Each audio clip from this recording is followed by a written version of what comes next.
I think the most difficult thing in doing Tron was to marry the computer simulation moments with the live-action photography and have them feel like they were all in the same place.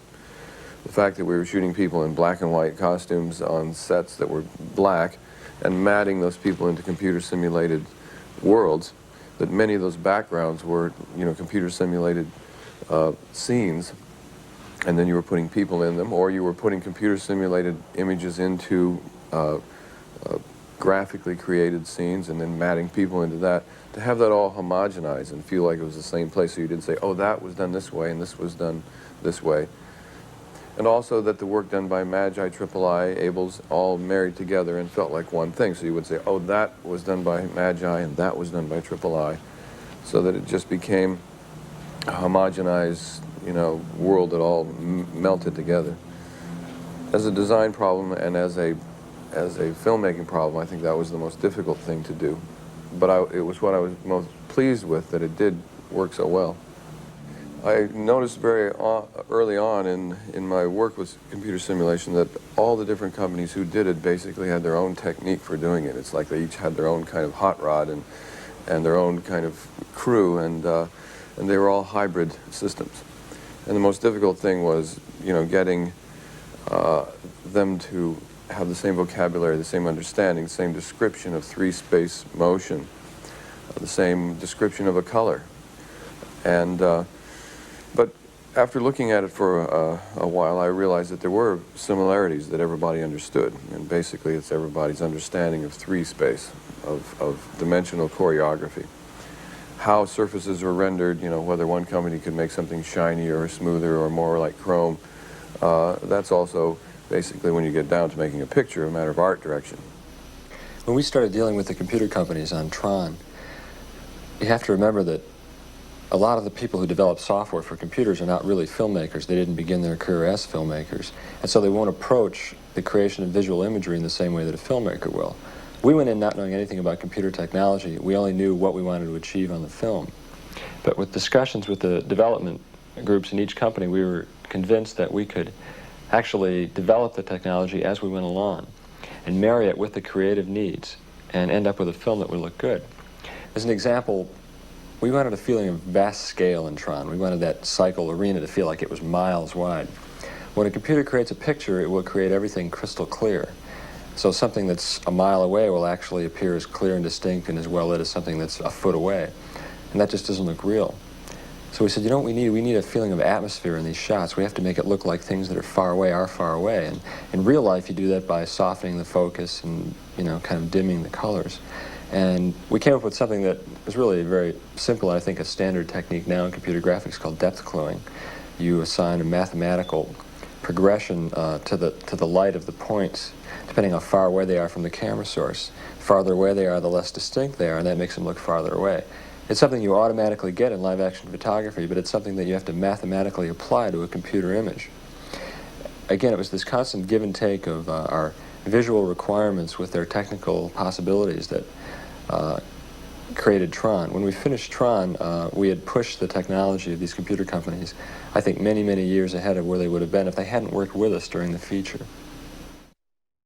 Once we'd finished the storyboard on a scene, we'd have to describe the scene in a little more technical way. We'd have our blueprints and layouts of the actual objects, our blueprints of the models, of the tank or the recognizer, and our blueprints of the canyons. And then we'd supply whatever supplementary diagrams or pictures were needed so the programmers could understand what it was they were entering. This, as an example, is a diagram that we did for that shot of the recognizer flying out of the canyon, out of the garbage dump. We just kind of did an overall layout. Although you would never see this in the film, we want to describe to the programmer exactly what was going on. Because to the computer, this environment actually existed. So you can see the garbage dump here and the walls, and you can see the floor and the canyon, and how the canyon was related to this area. Although you would never see this area in the film.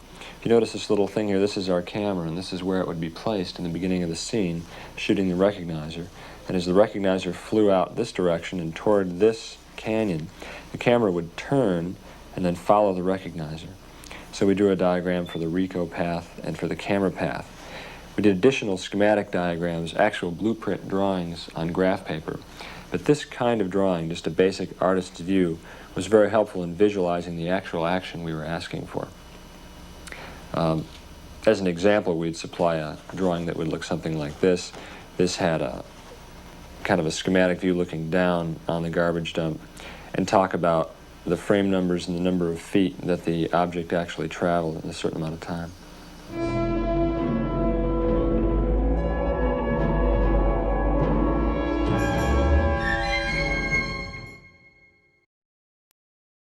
The light cycle was a particular problem because it was being done by a facility who used the memory bank shape library kind of image production. In other words, you take set volumes and subtract or add to them. And that produced a problem. The light cycle was a concept in the film which was produced by a command wand that the warriors or the riders carried, and they would grasp this wand like the handlebars, and then the bike would materialize around them. The problem was that the image producing system did not accommodate the combination of shapes that I had designed to make the bike look like it looked. Another problem was simply money. Originally we envisioned the riders wearing costumes that had segments like much like a lobster, let's say, and when they would crouch over in the seat and match up to the windshield part, their bodies would then become part of the bike. This required much, much more computer animation than they could afford. And that's why the bicycles, the light cycles, form, and then in a flash they go over the rider's head and all becomes an enclosed shape.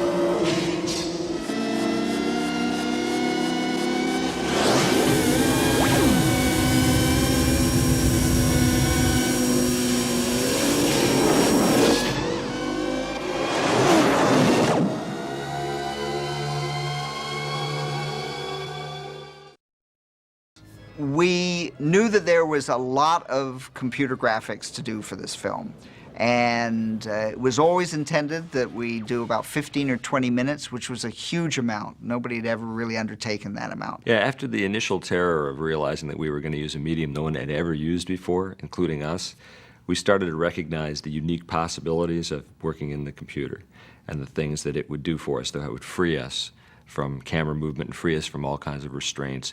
And it would give us the ability to do something that was very difficult to do in 2D, and that is actually go into the scene, to do Z moves, actually immerse yourself within objects and travel as if you were a point of view. That's something that you couldn't do. Remember, drawings you can go back and forth and up and down, but you can't go in. So if you look at the stylization of Tron, there are several major conceptual decisions we made. One was that there was no sun in the electronic world. Everything had its own light. It was all made of energy, so the world that we designed had a very specific design style based on what we could do with the live action characters, what we could do with the CG, and how we could marry them. Because it's a fantasy world, you can make those rules up. The vehicles, the flying scenes, the moving stuff, the light cycles, of course, the whole MCP sequence is all computer generated. The backgrounds, every part of that is CG.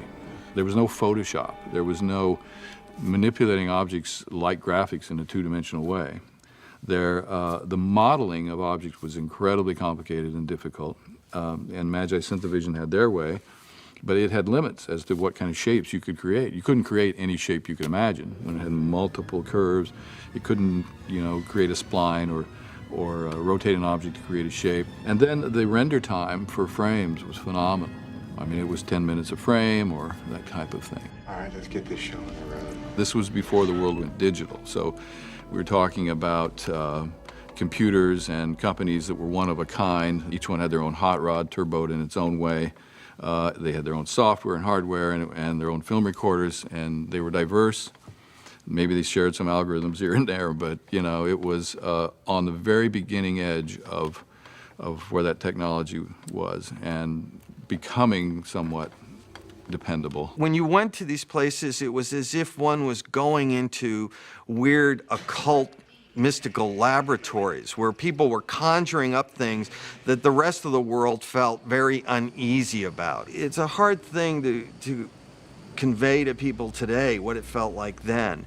But there was something sort of like, oh my God, you know, these are Frankenstein labs, and when these creatures come forth, we're all going to pay a price. There were 4 companies that worked on the film: Magi Synthevision, Information International, Robert Abel and Associates, and Digital Effects. The real world to the electronic world transition that was done in the movie, which was done by the Abel Studios, was done by Kenny Merman, and it was a very unique and beautifully designed piece, I thought. That was really complex. That was actually shooting vector graphic computers, making a whole bunch of lines add up to be a shape, putting color filters on the camera, shooting a pass, then putting bipac mats in the camera, shooting another pass, and there are lots of incredible amounts of time and energy put into that transition. When you're actually going down that first tunnel, there's like blue static kind of stuff flashing around in there. That's actually static from the bipac mag. And there were so many passes, and so many times every time that they tried to do it, they always got this static discharge. But it was there, and there was no way we could really finally get rid of it, so hey, put a sound effect there, you know. The other company that worked on the picture was Digital Effects, a company in New York City that Judson Rosebush had put together. They did the Tron logo at the beginning, where you see the pieces coming together to form the character, and they also did the bit. 2 companies, Magi Synthevision in New York and III here in Los Angeles, we're going to do the majority of the work. The way the work was divided up between the 2 companies was that Magi Synthevision did generally the more simple objects because their modeling system put basic geometries together. By adding and subtracting primary shapes, you create an object, and that's how they modeled. Even though they might look complex on film, they did the light cycles, the recognizers, the tanks. One of the reasons we asked Magi Synthevision to do the light cycles specifically is that the design by Sid Mead of the light cycles was such that you could take these basic geometric shapes and slice them and dice them and kind of put them back together again, and you came up with a light cycle that was really pretty cool and pretty incredible. And coming off a design of Sid Mead, it looked bang, it looked exactly like it. For things that had multi-curves and more complex designs, Information International was far superior on that level because they were making polygonal models where you would literally draw an object out in 3 views, divide it up into polygons, and encode those images the drawings were huge, like this, and there was a big digitizing tablet. It was 4 by 6 feet roughly, and so every little point was digitized. So you're making a wire mesh type model rather than solid objects interpenetrating each other. So they had 2 diverse ways of making models, and III was much more complex. So III did Sark's Carrier and the Solar Sailor and the MCP and things that had multi-curves and shapes. There was one computer at Information International, the computer, not why we had multiples. We had one race car, and it was called the Foonly. And the whole thing was this big old hardwired computer that was about as big as 4 deep freezers put together, you know, roughly 15 feet by about 8 feet wide. And this thing would glitch. You know, you just never knew when it was going to glitch. We finally ran preventive maintenance on it all the time. That didn't really assure anything, because really somebody walking into the room that you know, had on a fur coat could set the thing off. So it was really walking on thin ice with that computer, and it was the iris that everything that came out of III had to go through. So if it ever really broke down in some major way, we would not have made the movie. III had a very, very tough job. They had to create the Solar Sailor, which we knew what we wanted it to look like, but Stephen was insistent that it have translucent sails. And I lobbied somewhat heavily for non-translucent sails. I said, you know, Stephen, we could be sinking ourselves here, excuse the pun, with the Solar Sailor if we go with translucent sails. And he said, quite rightly, look, the look of it needs to be ethereal. It needs that translucency. It needs to be a magical craft. And if it has solid sails, it just doesn't work. It doesn't look as beautiful. It's not as elegant. And so he stuck to his guns. And when we saw the creation of the Solar Sailor, which was one of the first things that III did, and as it builds up and you see these wonderful translucent sails, I tell you, there were a lot of great moments during that year, and that was one of them. And so there was certainly a different look to what the two different companies were going to do, always searching for that consistency. We didn't want it to look like, oh, well, this company did this part of the film and this company did this part of the film. In fact, there are areas in the film right in the middle where the transition takes place where you do see shots that are Magi Synthovision shots and then III shots and then a Magi Synthovision shots, and they all work together very well. So we were very fortunate that despite the two different technologies, we still had a consistency. I was working at the Disney Studios. I was an animator on Mickey's Christmas Carol when Tron was being produced. Two of my friends, Jerry Reese and Bill Croyer, were working on Tron, and they were doing the storyboarding and the choreography, you might say, of all the computer animation. They were over in one of the trailers, and they had a computer that was hooked via phone line back to New York with Magi Synthovision. And my good friend Chris Wedge was back there working on the animation, and he would send over the phone line the scenes frame by frame by frame for them to look at, some of the early renderings. For me, this was some of the very first computer animation I had ever seen, and it was so exciting.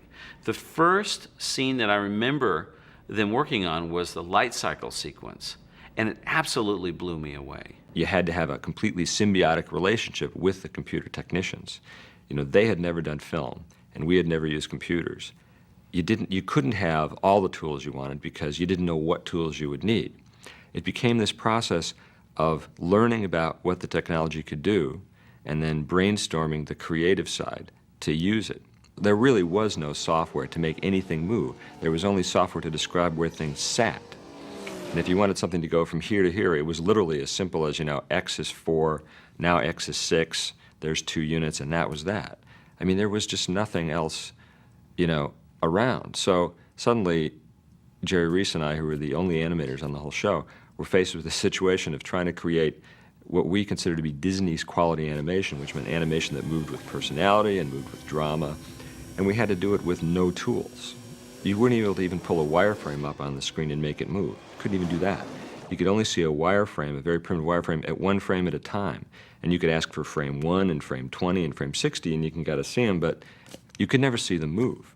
But what was kind of terrifying about Tron is we would plot out these very complicated moves. We'd have vehicles chasing each other down irregular canyons with cameras flying through the air and twisting and rolling and diving.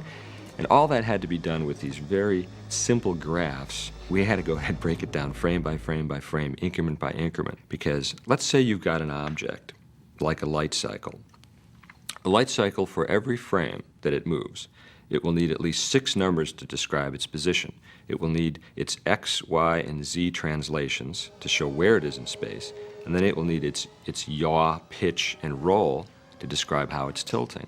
So that means for 100 frames, you need 600 numbers of data. 100 frames is 4 seconds. So you need 600 numbers to describe where it is. Now you can imagine us sitting around writing 600 numbers for 4 seconds for one thing, right? So what we would do is we would figure out on graph paper, okay, the light cycle is going to start here on frame 1, and then 3 seconds later on frame 72, it's going to be over here, and it's going to travel an S curve. So gee, if I just take frame 1, frame 20, frame 60, and frame 72, I'll just take those 4 frames, I'll run down the hall, I'll plug those into the Oxbury computer thing, I'll hit a button, and all these numbers will come up. And then I just sat there with my exposure sheet, and I wrote down all 600 numbers on an X sheet. And we gave these guys at the computer company these exposure sheets with 6 rows of numbers for every single frame. And they went and they hand programmed them in. They typed them in. There was no way to just like download it. You know, you didn't have a floppy disk you could put it on. You just, you typed it. Come on, you scuzzy data, be in there. Come on. And then the very, very first time we would see it move would be in 70 millimeter on the stage. We would go to the sound stage at Disney, and we would stand there in front of a gigantic 70 millimeter screen, and they would reel this film up, 70 millimeter film on a projector, and they'd run it. And that'd be the very first time we'd see it move. That was our pencil test. You look at any PlayStation 2 game or an Xbox game, and the complexity of the visual there is infinitely more complex than Tron. and it's on the fly. You know, and in the movie Tron, Flynn is playing a rastergraphic game, you know, driving a tank through, and it's all shaded and everything. At that time, that was, the games that people were playing were, you know, Asteroids and Pong, and they were like 2D. There were I can't say off the top of my head that we started by saying we want to do light cycles. I mean, where I think these things came together was out of the idea of a game grid, an arena, where various games could be played. And some of that comes from the original Atari games. I mean, not directly, but just we were inspired when we saw these games, Pong and what have you, and there was a game, I believe, called Breakout. We looked at the games that were out there in the world. They inspired us to create this sort of Spartacus-like arena, this gladiatorial arena, and then we, through a series, you know, of artists and over a period of months, we developed these conceptually. Because they were so graphic back then, the games lent themselves to a sort of artistic interpretation. It's completely different now. I'm working on ideas for Tron 2, and now one looks at the world of video games and they're so realistic, you know? So in some ways, the capability to generate reality, which was supposed to liberate us, has actually in some ways limited us. Tron was a tour de force of technique matched to very difficult methods of bringing that vision off. Technically, you know, it was the first movie to use computer graphics extensively. Tron was one of the first films to have more than 20-some minutes computer-generated footage. We were not nominated for a Special Effects Academy Award because basically the Academy thought we cheated when we used computers to do special effects. Things have certainly changed since then. The computer world at that time was very limited. We had no computers on the set of Tron, and probably your cell phone has more computing power in it than we had on the whole movie. In fact, the limitation produced a lot of the design, the look of the various vehicles. My original idea for the light cycle was to have the rider with a faceplate, and when he got on the bike, the faceplate would match the bike, and he would articulate onto the bike sort of like a pressure suit. And they just couldn't do it. The computing power just didn't exist to render at that level. Lisberger and team had to use practical tools to make a world that looked digital. Hey, now don't close out, I've got some awesome movie extra trivia. One of the great pioneers of special effects was Ray Harryhausen. He pushed the limits of imagination, visual effects and miniatures in ways that inspired generations after him. One of his most famous moments in film was a scene in Jason and the Argonauts, where the hero had a sword fight with 7 skeleton warriors. The scene was done with stop motion and took 4 months to complete. Now, do you like my shirt? You can get one for yourself in the shop section under the video.